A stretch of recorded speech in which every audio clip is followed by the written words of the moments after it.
Dès que l'on aborde la médecine traditionnelle, les Chinois pensent d'abord plantes médicinales. Et partout, on vous raconte la légende du serpent blanc et du champignon magique. L'histoire se situe à Hangzhou, dans cette ancienne capitale de la Chine, au bord du lac de l'Ouest, et plus précisément dans la pharmacie Wuxinyu. Un jeune homme nommé Soucian travaillait dans cette pharmacie. Un jour, il partit se promener dans la douceur du printemps pour admirer les fleurs en bouton et les eaux tranquilles du lac, quand vinrent à lui deux belles jeunes filles, Bai Niangzi et sa servante. L'histoire raconte que Bai Niangzi avait été un serpent blanc et sa servante un serpent vert. Elles avaient été transformées en très belles femmes. Le jeune homme les rencontra, croisa le regard de la jeune fille et ils tombèrent aussitôt amoureux l'un de l'autre. Ils se donnèrent rendez-vous au clair de lune pendant 6 mois chaque soir et ils se marièrent. Avec leurs économies, ils achetèrent leur propre boutique d'herboristerie. Mais un moine nommé Faé apprit ce mariage. Il connaissait le passé de la jeune fille et cela lui fut insupportable. Il l'enleva, la retransforma en serpent blanc et l'enferma dans la grande pagode au bord du lac. Le jeune homme tomba dans une grande tristesse. Mais un jour, il apprit l'existence d'une plante céleste, le champignon Lingzhe, sur la montagne Hui, dans le Fujian. Seul ce champignon pouvait rendre à tout jamais forme humaine à sa femme. Il partit à sa recherche, supporta 1000 épreuves, rapporta le champignon à Hangzhou et retrouva ainsi sa belle épouse.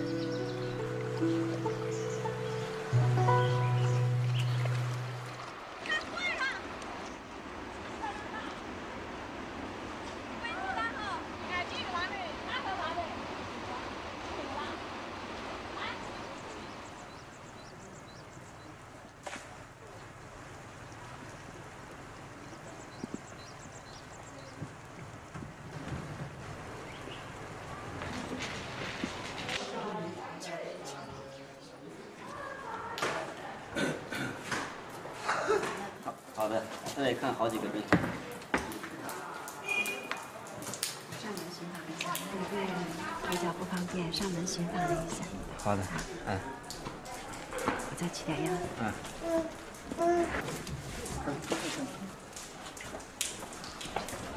我去走访其他店啊。好的。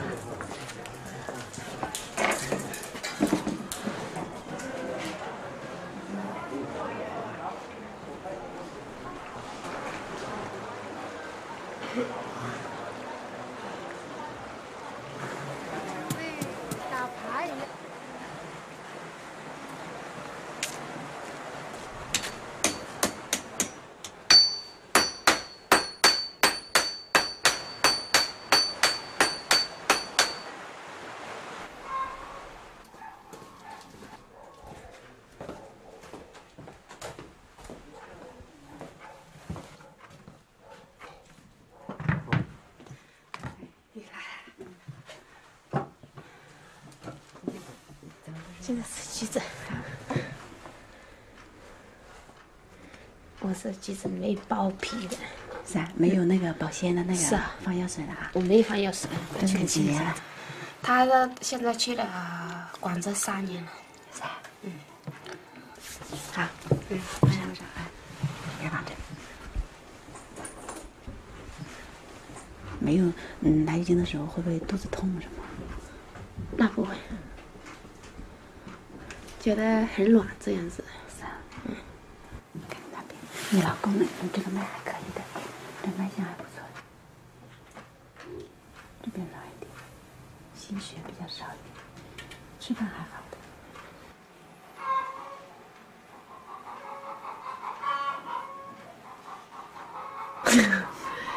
就吃点去的，客气。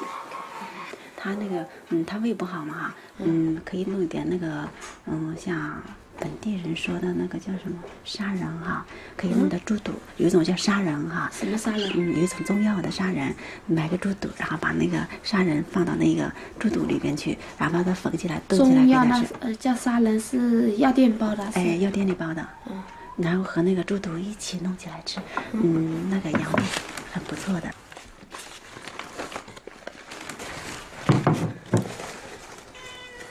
这是那个木材生名字，那个是哎，这是那个肚子痛效果不错，拉肚子好了。是啊，一般中暑了、拉肚子了，是啊，呕吐了都可以哈。是啊。我还有其他病人要看啊，先走。先走啊，那就不送你了。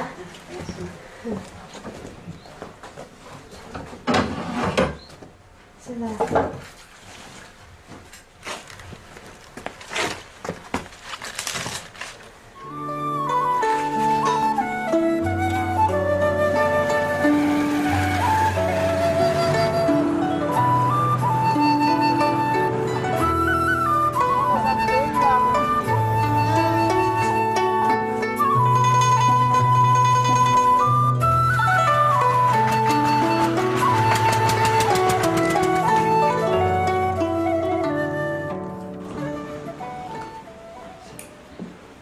稍微静一点，你看，好吧？换张纸，哎，行。你换张纸吧，这样空白。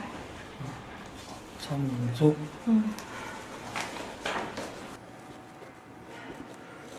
今年多大了？我1981年出生的。你把嘴唇给擦一下。哎，对，擦完了我看看，慢慢伸，往外伸，伸出来，底下低着头。哦，行。来，你把手放下。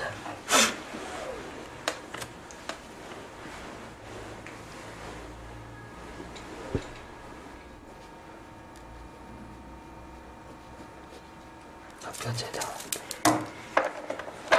你往这边走点，哎，对，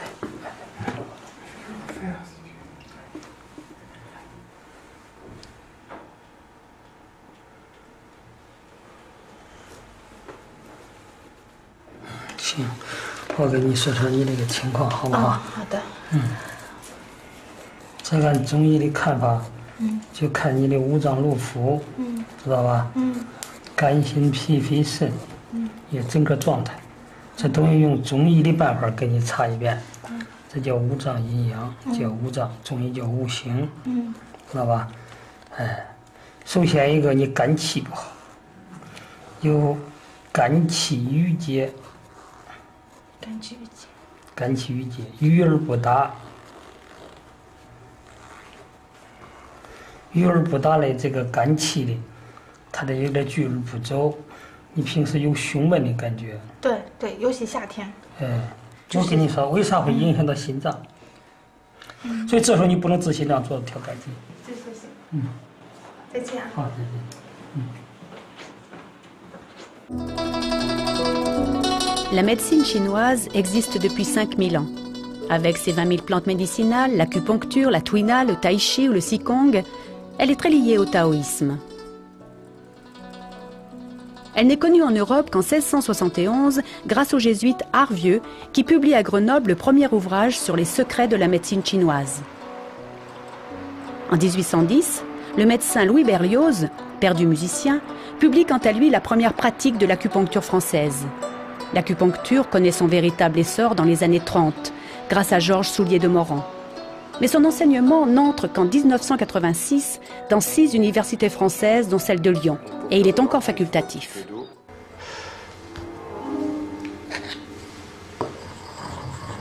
Et donc on doit passer 5, 10, 15 minutes à fabriquer l'encre. J'ai rencontré donc des maîtres, notamment le docteur Auguste Nguyen, et qui m'a dit, mais la médecine chinoise, ça se dit Chun Tio, ça se dit Chun Tio. Et on voit qu'il y a donc une épée, là, une espèce d'aiguille, mais là c'est le métal, donc une épée en métal, c'est l'aiguille d'acupuncture, même si elle est avec deux métaux. Et puis l'acupuncture, c'est pas tout ça, il y a aussi des moxas, et donc il faut savoir aussi utiliser l'armoise et faire des moxas. Et là on voit quelque chose qui veut dire lentement, quelque chose qui faut, et un feu qui va lentement. Et Chong, pour dire que ça vient du pays du centre, la Chine s'appelait Chonghua, l'empire fleuri du centre. Et Yao, les remèdes.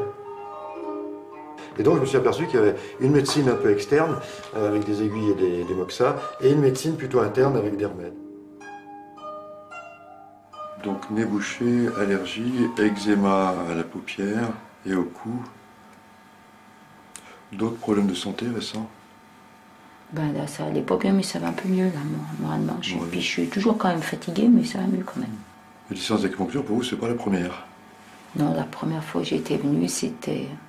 Vous savez, quand j'avais mes problèmes hormonaux, j'étais malade là tous les mois.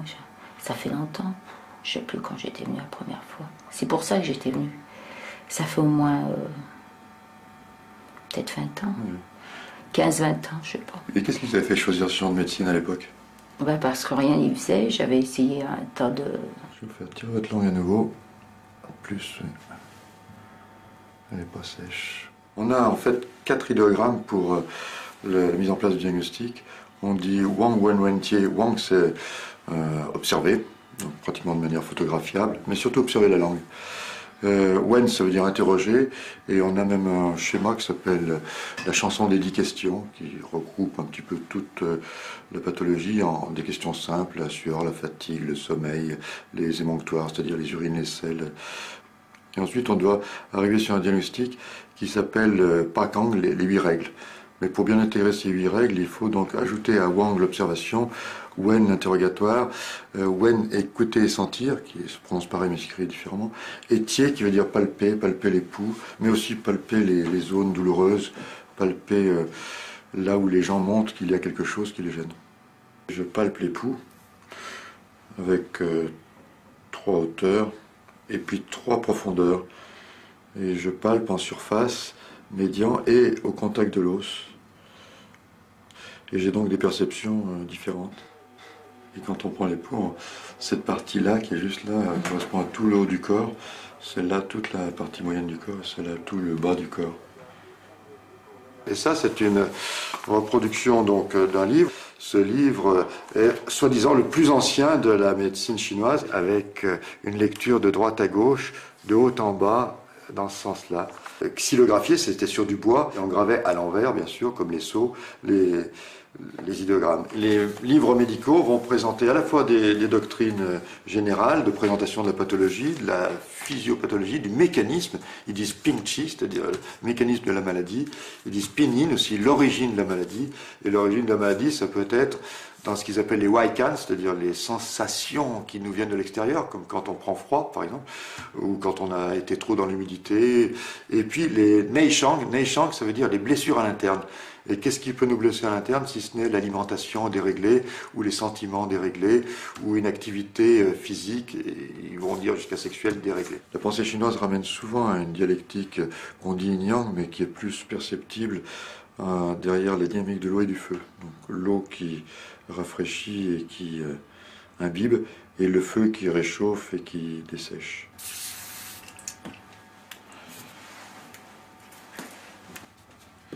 Ce point s'appelle Tien Ting.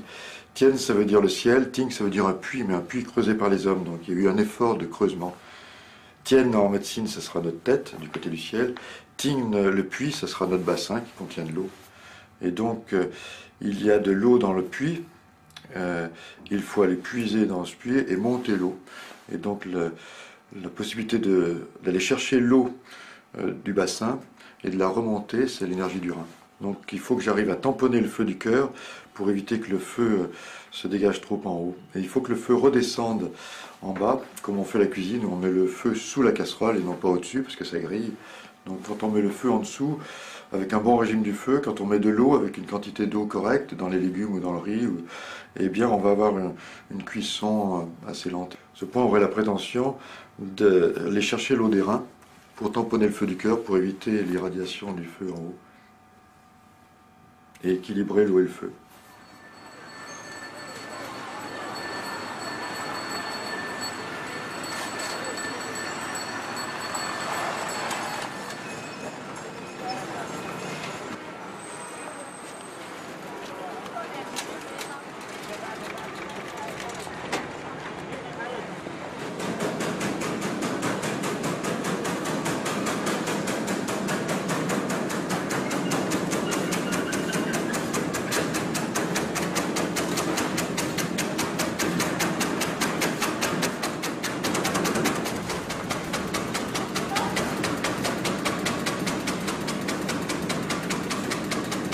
是用来，这是个产科，是用来是治病的。里面啊是一个餐点。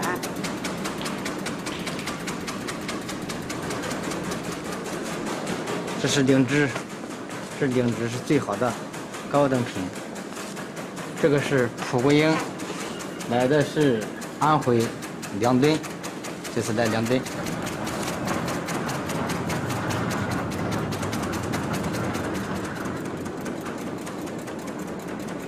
这是不是好？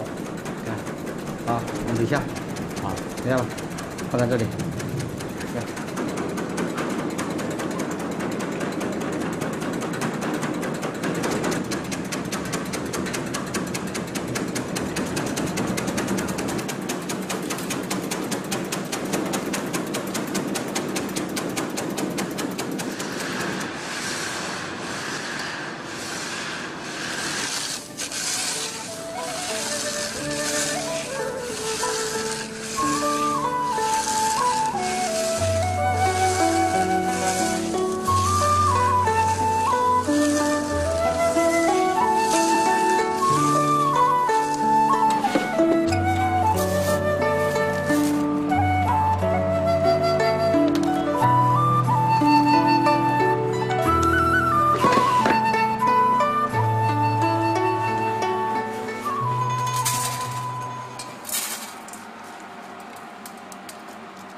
回声、熟地、党参。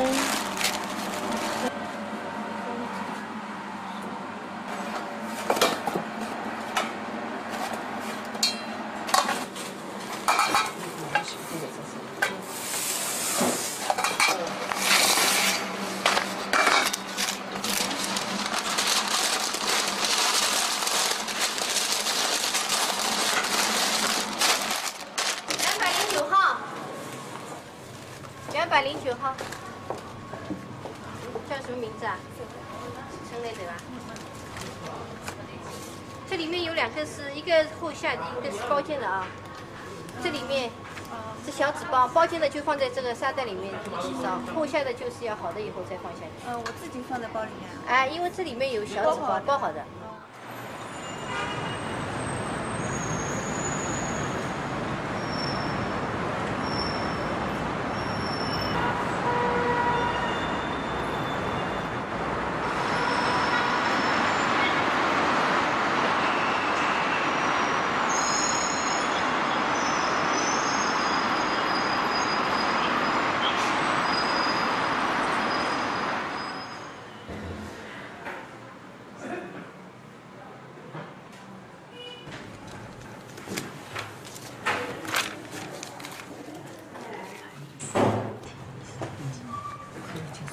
烧别来几日期啊？实施好了来几天？实施到有6到7天好像，就是赶紧到7天。那总得。这跟以前也一样的。现在这问题，一方面解决你这个问题，另外一方面体质比较弱。体质弱是吧？一方面不一方面小。14号。现在我也是体质特别不好。是。不是什么。所以说我就将近不足，失眠，有半个多月了。所以。都要解决问题。那您看，我就这，或者说你会不会另外给我开什么的？我也不懂啊，就是改善睡眠会来。要一下子完全不可能，一个来，啊，把主要的问题解决一下，然后再把身体养好，好吧？好。那我什么时候再来看您的复诊呢？要隔多长时间？这个药呢是吃1个星期，1天1副。哦。我们仔细一下。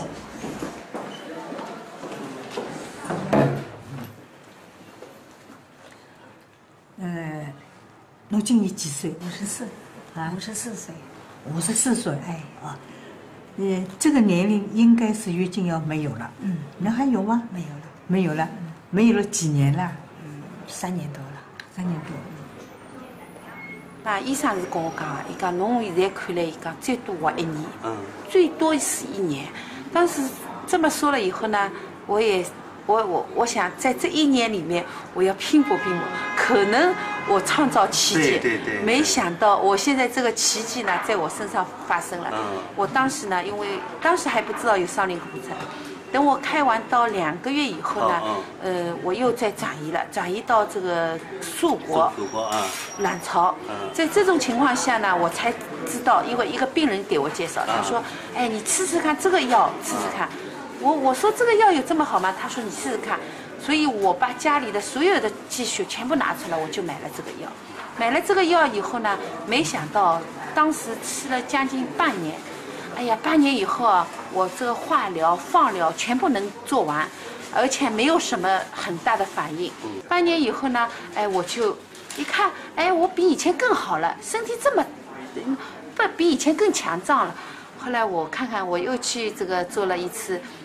这个做了一期检查嘛，就是因为骨扫描检查嘛，一检查，哎呀，我的骨转移也没有了，哎，别的淋巴转移也没有，卵巢里4个这个像鸭大的这个囊肿啊也消失了，哎呀，我兴奋的不得了。当时哦，我们家我就办了要将近10几桌的酒席。庆祝我的这个，哎呀，这个又恢复了这个新生了，我又有的生命了。我今年是54岁生日，过几天我就要生日了。生日我老公呢又要给我办酒席，他说我等于战胜疾病已经7年了，做7岁的生日，所以我现在人家做寿呢都是按照你的岁数做的。我的做寿呢是按照这个什么战胜肿瘤，等于从死亡线上走过来以后呢，这种第2次生命我做的这样生日，所以我现在的生活呢还是很充实的。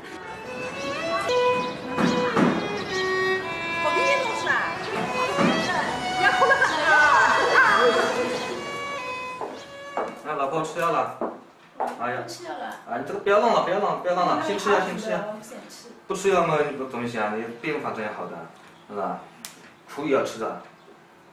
吃药我给你要削个苹果，你边吃药，慢慢喝啊，等一烫啊，刚削个苹果。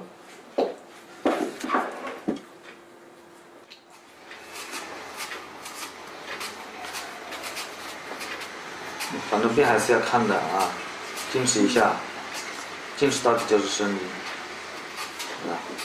其实得病的时候对我生活带来很大的问题，比如说他一些简单的家务事都不可以做了，是吧？什么事，比如说接小孩啦，小孩的辅导方面啦，影响了很大，还有在工作方面，他老是肚子痛嘛，是吧？老是肚子痛什么的。那再吃一块吧，再吃一个苹果。我联系了一家中医的门诊，等一下我们过去看一下，啊。哎呦，时间差不多了。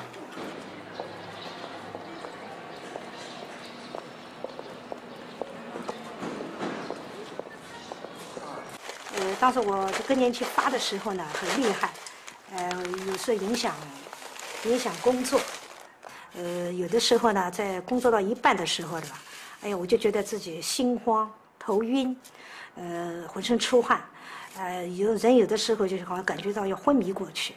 有的时候呢，就到医院挂急诊去，后来呢，经过1年多的就诊以后呢，我现在的这些病症啊，都有了明显的好转，精神呢状态也很好，还有呢，也能够生活能够自理，工作也能够正常进行。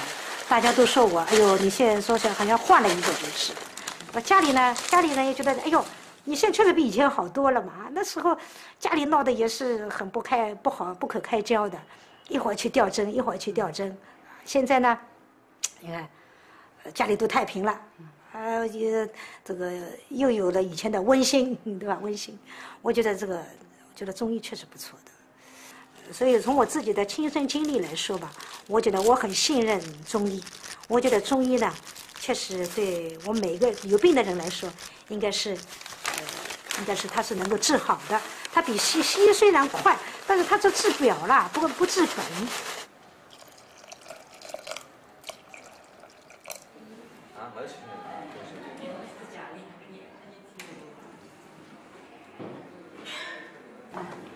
始检查出来以后有肌瘤的，叫我开刀，我不甘心，因为我还年轻嘛。这个开刀的话，就是说你把全部子宫要拿掉，卵巢要拿掉，拿掉以后，整个的这个激素水平啊都要受到影响的啊。所以当时我们后来也就想，还是用那个我们中医的这个整体的来治疗，用中医的活血化瘀啊、软坚散结啊，调整整个机体的功能，从这个着手呢开始进行一些治疗的。那么治疗以后呢，很快啊，就好像1、2个月了，1个多月吧，当时来的时候啊，以后呢就发现呢，就是说子宫呢就明显的有这个缩小了，缩小。而且症状呢也就有所好转了啊。当时还不大愿意吃呢，是吧？后来我们做了一些工作以后，那么现在吃下来以后呢，效果还是很好的啊。那你怎么样？做的挺好的。没有的？啊？真的？真的没有的？好，那就是这样，这3年多这个这样对吧？现在实际上就是哪个样子呢？意思就是一个成分嘛，就是灵芝孢子，而且灵芝全草。对。那么它主要是那个浓缩了100倍的浓度，里向呢就如果原理是用个3天内多糖多肽。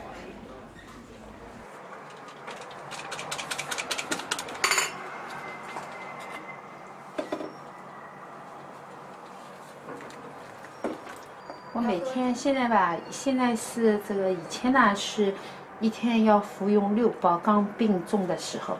现在呢，我现在是维持量的，1天服用2包，早上1包，晚上1包。反正现在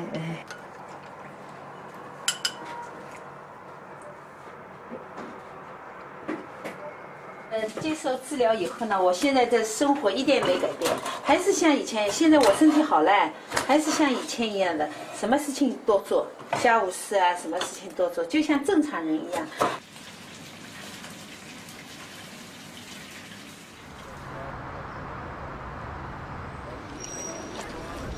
Nous, on s'est débrouillé avec les 365 points dont on dispose et les 12 méridiens pour essayer de faire avec nos patients à nous, qui occidentaux, qui malheureusement pensent à l'acupuncture un peu tardivement, quoi.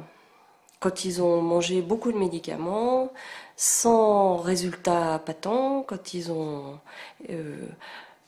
fait différentes expériences qui n'étaient pas concluantes. Voilà, et en essayant de pas trop multiplier les séances, donc en essayant d'être vraiment performant le plus rapidement possible, tout de suite, quoi, et avoir des points suffisamment, qui agissent suffisamment en profondeur pour faire tenir l'effet des séances sur plusieurs semaines. Le diagnostic en médecine chinoise, c'est un vide de la partie yin de votre énergie, tant au niveau rein que cœur. Ce qui est signé par les palpitations cardiaques, ces vertiges, ces céphalées sourdes, ces sueurs nocturnes. Vous avez des fois les paumes des mains chaudes? Ah oui, plus que d'habitude en ce moment. Moite. Cette soif, tout ça dépend de cette énergie yin. Donc on a des points en acupuncture qui stimulent plus particulièrement la partie yin, la partie réserve de l'énergie. D'accord. Si vous voulez vous déshabiller. Donc là, on a des poux sur votre poignet gauche qui sont moins forts qu'au poignet droit, qui sont un petit peu en vide. Ouais. Et à ce poignet gauche, notamment, se trouvent les poux cœur et rein. Tirez la langue. Alors je m'attends à voir une langue avec une pointe effectivement un peu rouge, ce qui est le cas, un peu fine, ce qui va bien aussi avec le vide de yin. Elle n'est pas très sèche compte tenu de la soif que vous avez, faites voir. Elle n'est pas très sèche. Bon, vous allez bien rester assise, vous reculez un petit peu vers moi.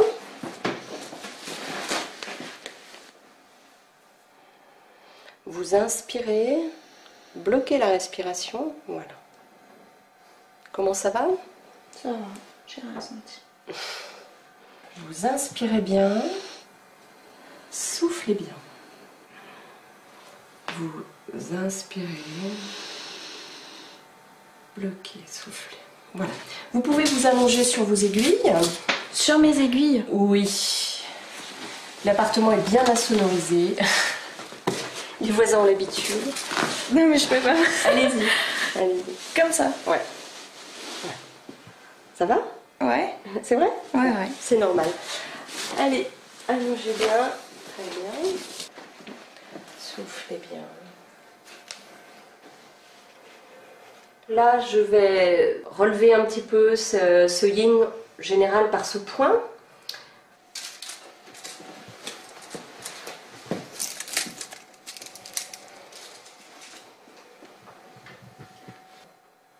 On stimule ce numéro 6 du méridien cœur pour essayer de calmer ses palpitations cardiaques.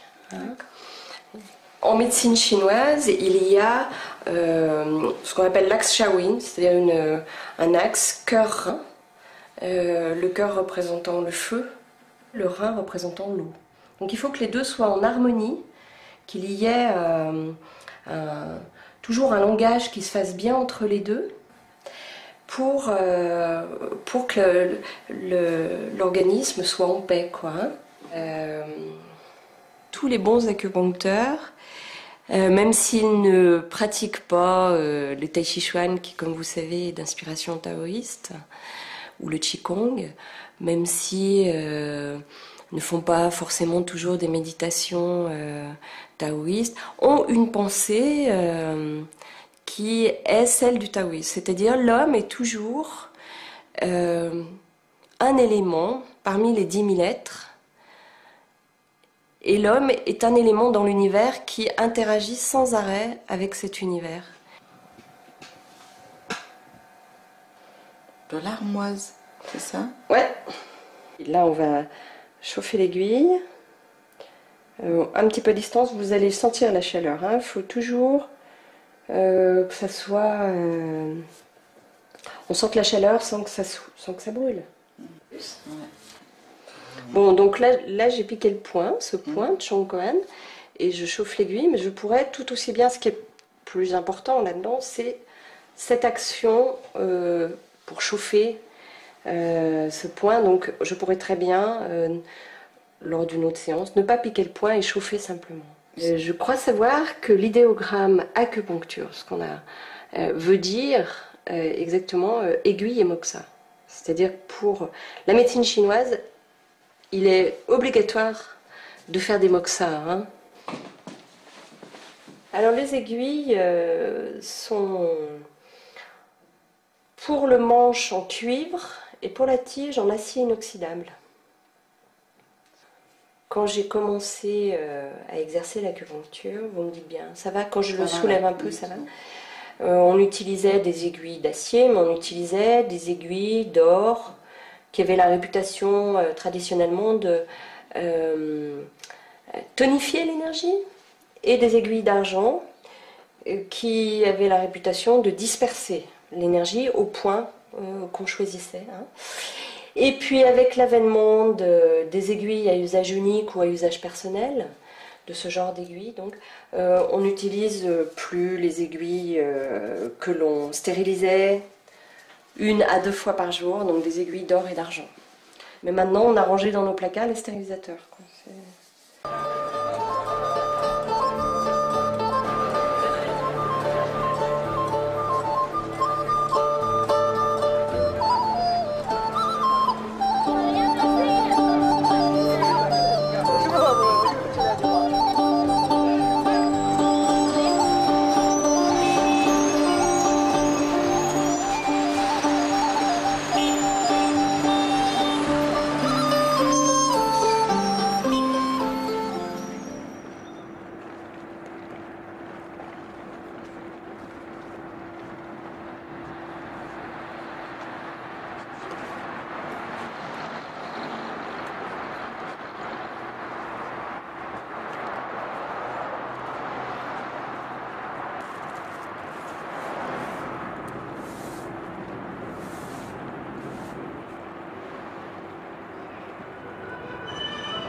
右流西2步1。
Il existe en Chine des universités consacrées exclusivement à la médecine traditionnelle.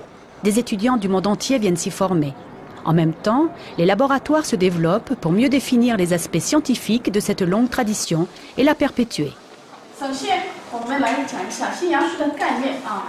西洋术的概念是什么？动物力。这个时候就会出现什么样的症状啊？心悸有吗？有啊，有心悸。比心悸更严重的是什么？对，针冲。再来看一下他的面色怎么样？啊，面色是苍白的，是苍白的，是不是？从他一进来，我们就可以发现这个人面色白啊，面色白。同时，他又有微寒制冷的。En premier, on doit apprendre le chinois. Alors, à peu près, ça prend 1 an à 2 ans. Là, on choisit des points d'acupuncture, puis on peut étudier le point exact sur le corps, où est-ce qu'il se trouve. Il y a différents programmes. Mon programme, c'est 5 ans. Il y a des programmes pour les gens qui ont déjà un certificat de médecin. Je crois vraiment que la médecine chinoise peut aider les gens dans tout aspect. C'est un traitement complet, holistique. 它表示有停止的意思，对吧？脉学呢是中医看病诊断望闻问切一个很重要的部分。这个脉学我们都知道啊，有28脉。那么，但是最常见的呢，也就是12种左右啊。我们把这些脉学呢学会了，我们在临床上呢就可以结合病人的症状来判断，来进行辨证，来诊断疾病啊。En este momento estoy practicando los movimientos básicos del masaje chino, que son, aunque parecen muy básicos, muy sencillos, pero bastante difíciles de conseguir. Tiene que conseguirse que sea suave, homogéneo y constante, y entonces necesita cada día mucha práctica.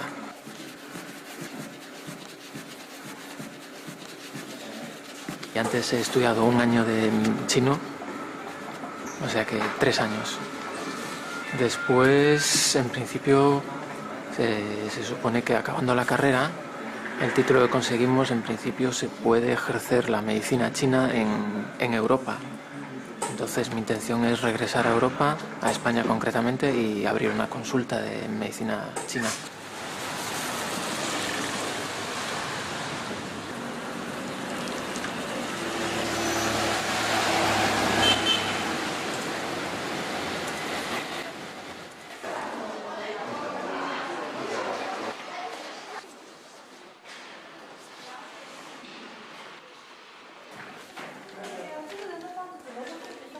住几天了？现在住了能有10天了。上周一进来。初学进。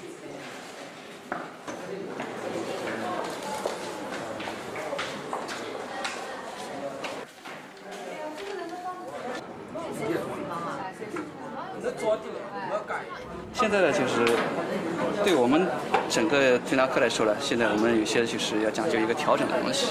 就以前推拿要求复位什么，现在讲究一个调整对于慢性期病人呢，我们可以采用一些就是调理的状态，但是对急性期我们还是一个就止痛为主，就包括那打针之类的，活血化瘀啊，止痛啊，那么。有时候我们外用呢，也可以用一些这个像热敷啊这个药，或者用外用的擦剂。那目前我们这个整个的中医治疗来说，医院里面常规的是用中药啊、针灸啊、推拿民间还有很多一些方法，民间也有方法。像这个推拿的话，也有很多流派，我们比方说我们上海有3大流派，一指禅推拿、滚法推拿，还有那个内功推拿流派。那么滚法流派是用的比较多的一个，用的比较多。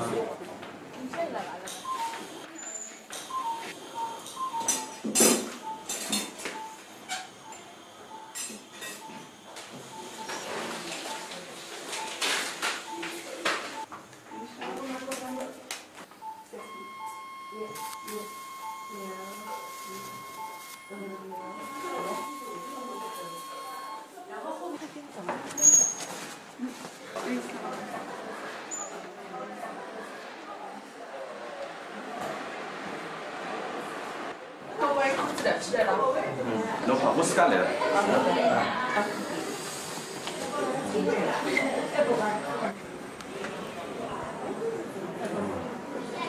来，我不说了。来，握紧，好，放它，好。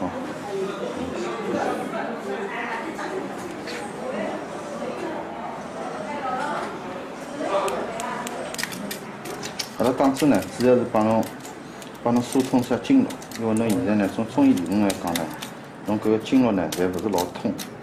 葛末呢，辣中医呢、西医呢，就综合治疗一下，主要是中医为主，祛热呢，主要是以阳明经、少阳经为主。葛末有种穴位打好之后呢，有交关病人呢有眼酸，交关病人呢打好之后呢，肢体呢有所改善，另外呢，肌量可以放松点。好吧。侬假如觉着勿适应，侬跟我讲啊。酸，有点酸啊。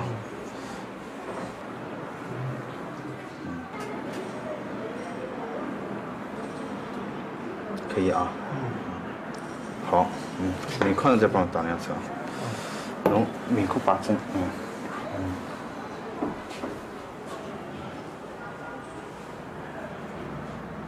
，On a été formés pendant 7 ans en médecine, la médecine orthodoxe quoi, de chez nous, et on garde ça. On prend l'acupuncture comme quelque chose qui vous ouvre l'esprit, qui vous montre la personne dans son ensemble, avec le haut et le bas, l'avant, l'arrière, l'interne et l'externe, tout ça relié. Par le système des méridiens, par le système de l'énergie. Bon, relié. Tout ça, c'est une médecine qui fait des liens sans arrêt.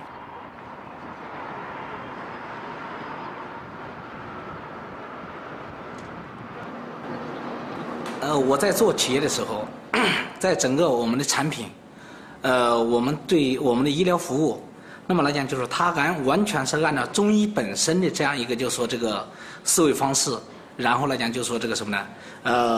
去做我们的创新，做我们的产品研发，做我们的生产，以及做我们的整个来讲，就说治疗。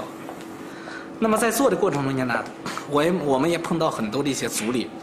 这个阻力是一些什么阻力呢？就是说这个什么呢？那么做中医药的这样一个企业，它跟一般的做这个什么呢企业是完全不一样的。比方说，我如果卖电脑，那么来讲就是说它的技术标准，全世界都是通用的。但是中医药本身的话呢，由于来讲就是说什么呢？它只在中国是这么一个很好的土壤。实际上来讲，就是说，虽然说我们做的是产品，做的是市场，我们本质上是在做一个文化本身的一个传播，并不是在技术层面上，我们整个来讲就是说来谈我们的产品，谈我们的这个就是治疗，而是在这个文化层面上，整个来讲什么呢？来开拓我们的市场。所以来讲什么呢？就是说中医药这个产业是一个极其独特的这么一个产业。所以说，与其说我们公司是一个制药公司，不如说我们公司是一个文化公司。那么，作为我一个肿瘤临床医生来说，我特别感兴趣的是灵芝在肿瘤治疗当中的一些作用。我想，灵芝这个药已经是我们老祖宗1700多年之前就开始认识到灵芝。那但是呢，在过去的研究当中，灵芝只要含有一种神秘的色彩，那好比说我们《白蛇传》里面看到那个白娘子去盗仙草的这个灵芝，实际上我们现在提出了一个重要概念，就是要用现代来研究灵芝到底有什么功效啊，因为我们老祖宗观察了那么多病人，他们看到了这么一些临床现象。可是这灵芝到底为什么会起这个作用呢？还要等我们现代人去进一步的研究开发。基于我们中医的基本理论，有吸收了西医制剂或者西医的这些好的东西。那么我们实验室里面做出来大概15个微克就可以对肿瘤细胞有必杀作用。那么这个几乎是跟一个非常大家熟悉的化疗药 DDP 这个效果差不多所以我们觉得这个研究还是一个很有前途的工作。起来。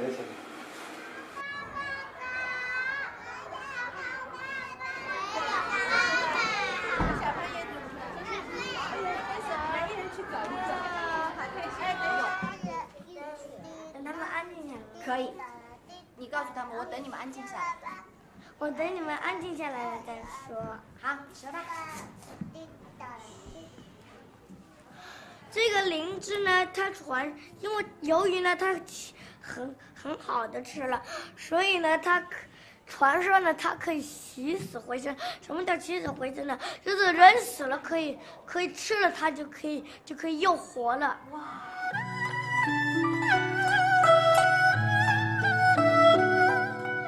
On a l'impression que chez nous, en Occident, il y a toujours une fuite en avant, quoi. Et puis il y a toujours ce besoin d'oublier, de faire du nouveau, du neuf. La connaissance en Orient progresse toujours avec cette homéostasie de se dire bon, qu'est-ce qui était bon et qu'on garde là?